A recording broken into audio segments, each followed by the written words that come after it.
प्रिय छात्रों, स्वागत है आपका हिंदी क्लासेस में। मैं अनिल सर।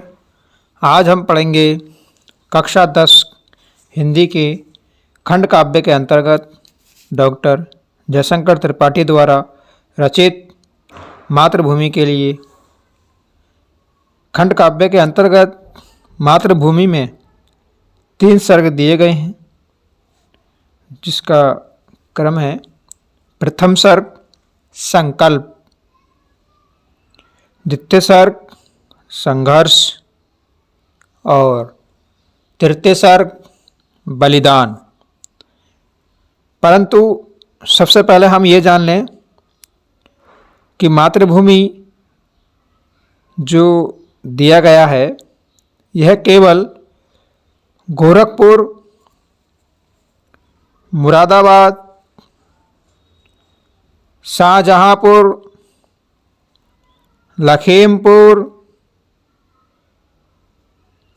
मैनपुरी, मुजफ्फरनगर जिलों के विद्यार्थियों के लिए ही निर्धारित है। अन्य जिलों के विद्यार्थियों के लिए अलग अलग शीर्षक दिए गए हैं।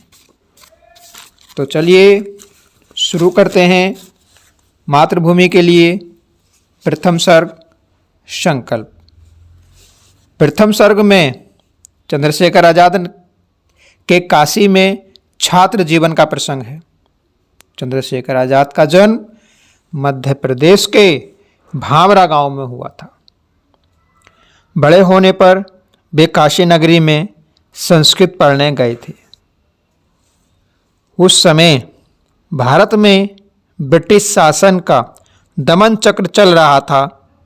भारतीय जनता के दमन के लिए रालेट एक्ट बनाया गया था, जिसके अनुसार देशभक्तों पर राजद्रोह का मुकदमा चलाकर उन्हें दंडित किया जाता था।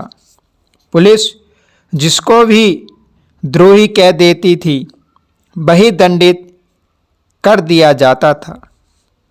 इस राष्ट्र विरोधी एक्ट का विरोध करने के लिए अमृतसर में सन 1919 ईस्वी में जलियांवाला बाग में एक विशाल सभा आयोजित की गई थी।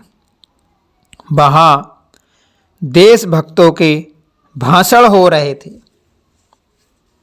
उसी समय जनरल डायर ने वहाँ पहुंचकर गोलियों की बौछार करके निरीह जनता को भून डाला। मरने वालों में बच्चों और औरतों की संख्या अधिक थी। इतने से ही जनरल डायर की भूख शांत नहीं हुई।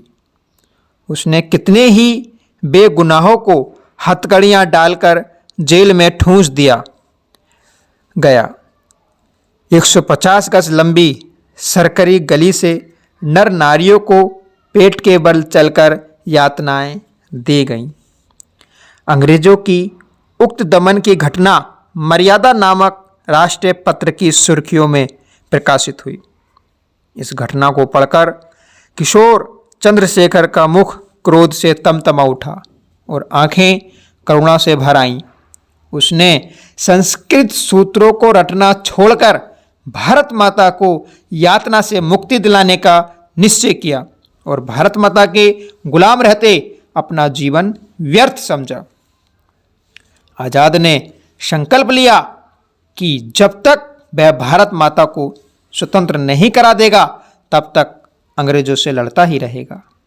उसी समय महात्मा गांधी ने अंग्रेजों का असहयोग करने के लिए आह्वान किया।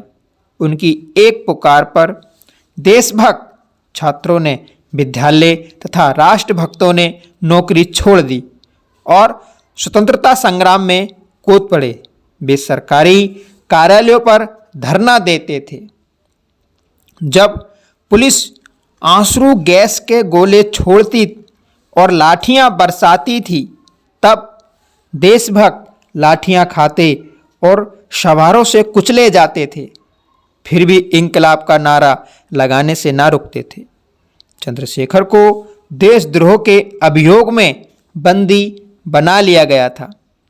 मजिस्ट्रेट के द्वारा परिचय पूछने पर उन्होंने अपना नाम आज़ाद, पिता का नाम स्वाधीन तथा घर जेल खाना बताया। मजिस्ट्रेट बालक के साहस को देखकर स्तंभित रह गया। उसने उसे 16 बेंत लगाए जाने का दंड दिया।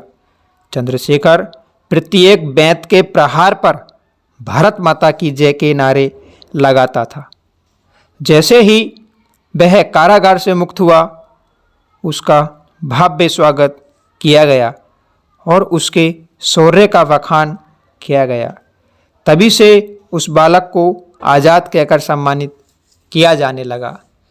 तभी उसी सभा के बीच में चंद्रशेखर आज़ाद ने संकल्प लिया कि मैं भारत माता को आज़ाद कराकर रहूँगा।